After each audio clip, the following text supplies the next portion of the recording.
This is Christian. This is Adam. This is Dorian. And we are aliens. Don't Doorbells. doorbells. So today, through the magic of the internet, I am meeting aliens from all over the world, apparently, all over the universe. I got Adam, Dorian, and Christian of Aliens Don't Ring Doorbells. How you guys doing today? Good, very good. Thank you. Well, I'm guessing you know that, but just for our listeners to be reinformed of that, because we've been celebrating it for the last couple of weeks. You've just dropped a new album, your debut album, Arrival, was just released over the weekend. And between Corona and the fact that you're spread out all over the world, except for two of you that are just down the road, but keeping distance, how do you guys celebrate the release?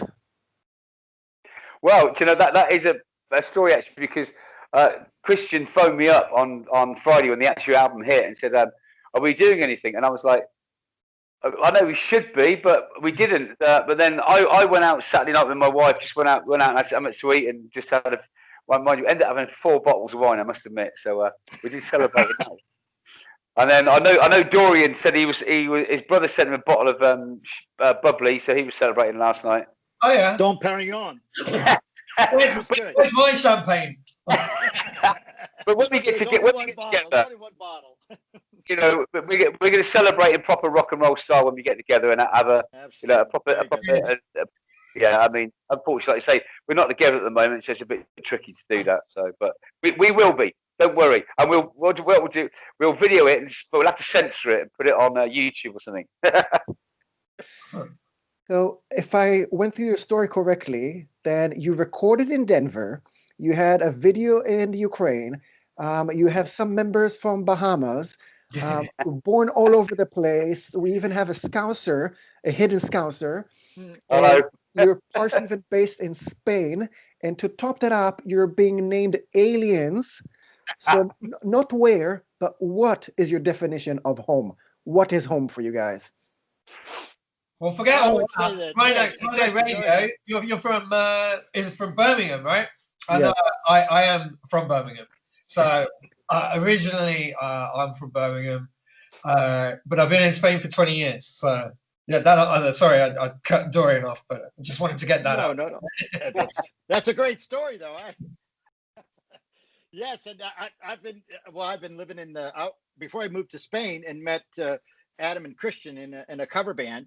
I'd been living in the Bahamas for about 20 years, and then moved to Spain. And we because I'm an American in the EU, you have to have a residency permit to live, anywhere. And so we came back to the Bahamas to reapply for a residency permit, a longer term one. And then this COVID thing came, and embassy shut. And so I've not been able to go back to Spain yet. Well, hoping to be able to do that at the end of November. So we do the best we can because we're in different locations. But surprisingly, we're getting a lot done. We're writing new music. We're still making plans to be in the studio next April, and hopefully new album. Well, we'll have a new album in 2021. So we're getting by, and it won't be long before we're out playing again now. Adam, you're going to bring us back to our question about home?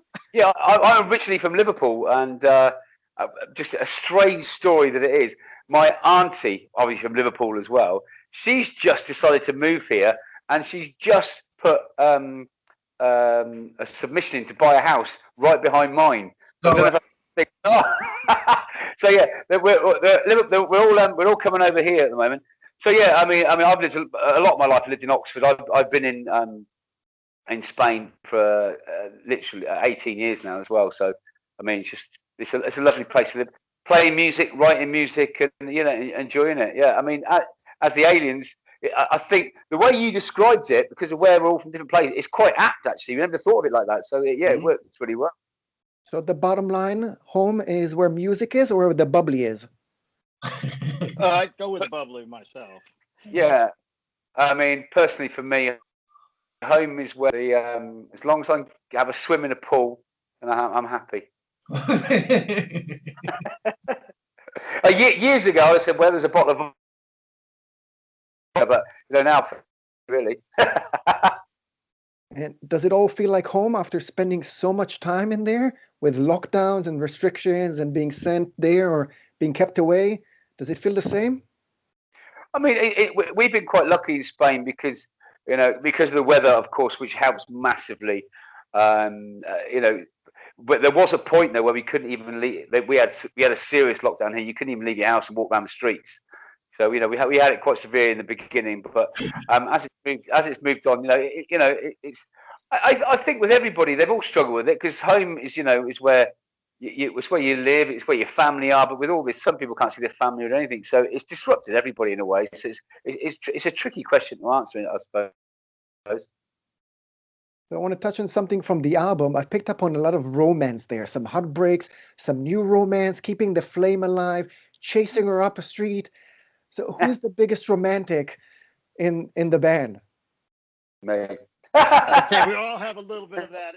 No, well, I'd say it's not me.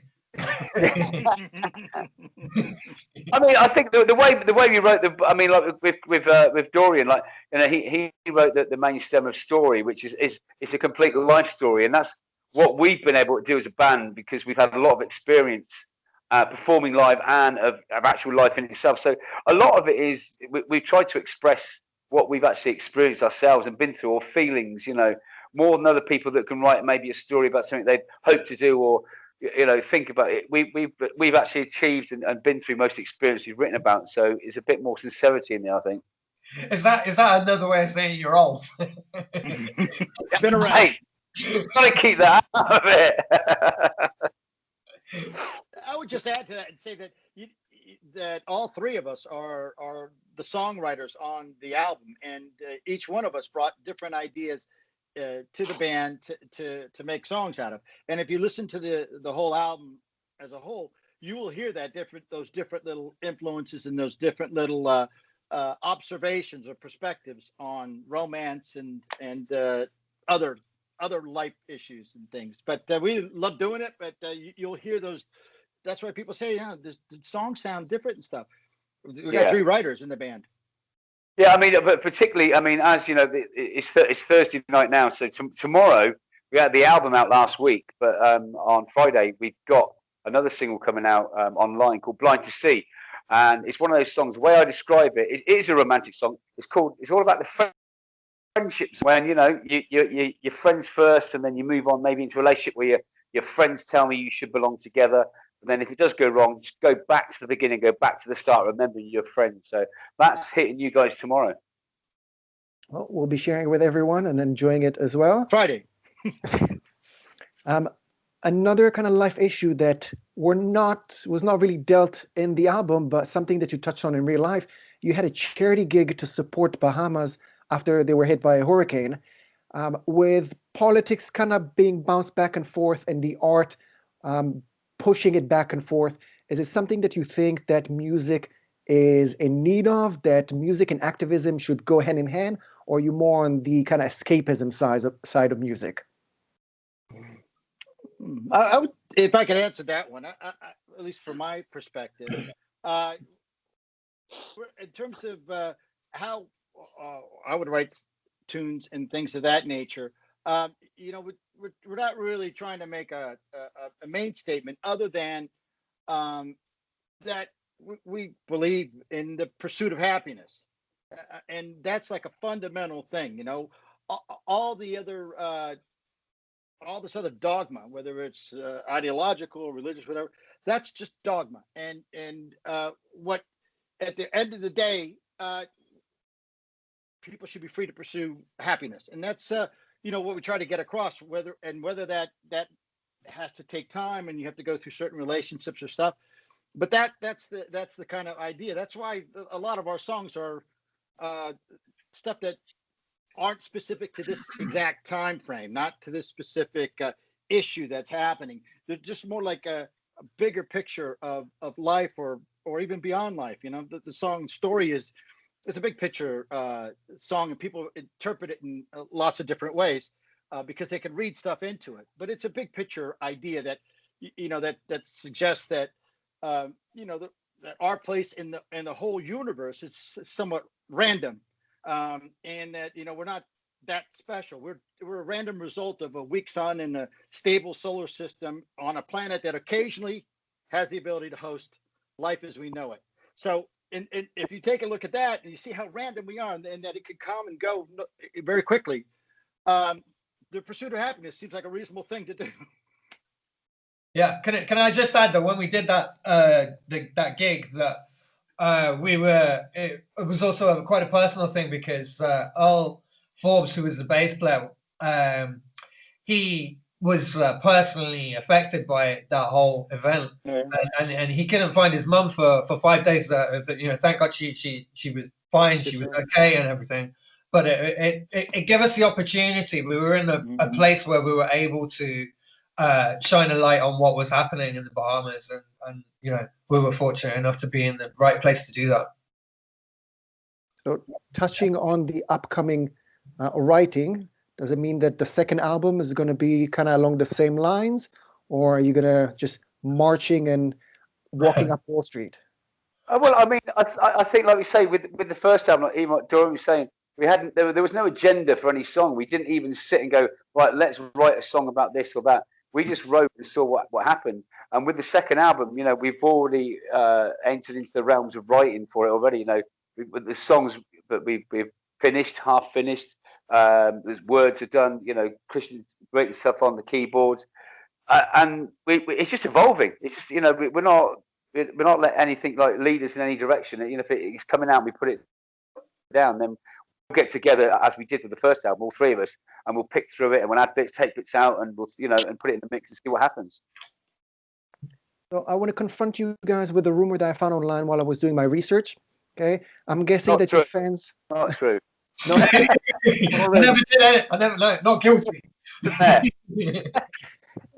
didn't put it there. So your fans, I'm guessing from the fact that your origins are kind of in the blur, and you call yourself aliens and all the conspiracies around us, they think that you guys are in part with the lizard people. Is that true? Yes. Yes. It's one of those things. If you remember, some of you will remember the series V many years ago, and that is basically where we stemmed from. But we don't like to talk about our origins, but that is a true rumor, and we're putting it to bed now. We don't want to talk about it again, but it is true. Okay. I love that series. So I want to wrap up on a happier note. Your opening track is touching on the idea of hedonism. What is, whether it's an actual place or something a bit more spiritual, what makes you happy in our weird reality when nothing is certain? Where do you go when you need some quiet time in your head? Mm-hmm. Well, I would just say that doing shows like like Rhino Radio is very good for us, because that puts us in touch, and that keeps us going. So that puts me in a happy place to know that there might be somebody listening to all the we spent 2 years working on this project. That makes me very happy. I mean, I'm pleased to do it. Yeah, what makes me really happy is seeing the people go to all our social media sites like Instagram and Facebook. Like putting aliens don't ring doorbells, one word in lowercase. And that puts me in a really happy place, And also, when people do come along to our social media, aliens don't ring doorbells on Instagram or Facebook, well, we'll be there as well. I mean, for me, my personal happy place, I would say, is like I said earlier, I love, it's a little bit colder now, but I love getting in the water. I love being in the pool. That's what makes me, that's my most chill out time. Scuba diving especially, well, obviously you can't now, but even now it's in October, I do jump in the pool every day, just to, it takes my mind off everything. Christian, you're going to give a shout out to Black Country? I could do. Well, Black Country, I've not been there for a long time. But yeah, absolutely. Shout out to the whole of Birmingham and the West Midlands. And where else are we? Is that it? All over the world. All over the world. Excellent. Well, yeah. Shout out to the world. I just want to say as well, a big thank you to Rhino Radio, because obviously I've been following you guys a lot on Twitter. You've been doing a lot of posts for us as well on there, which is absolutely brilliant. So really appreciate you for that. Well, we've been enjoying Arrival from the first single that we caught up. I think Story was the first one that kind of took us with you, and we've been enjoying the videos.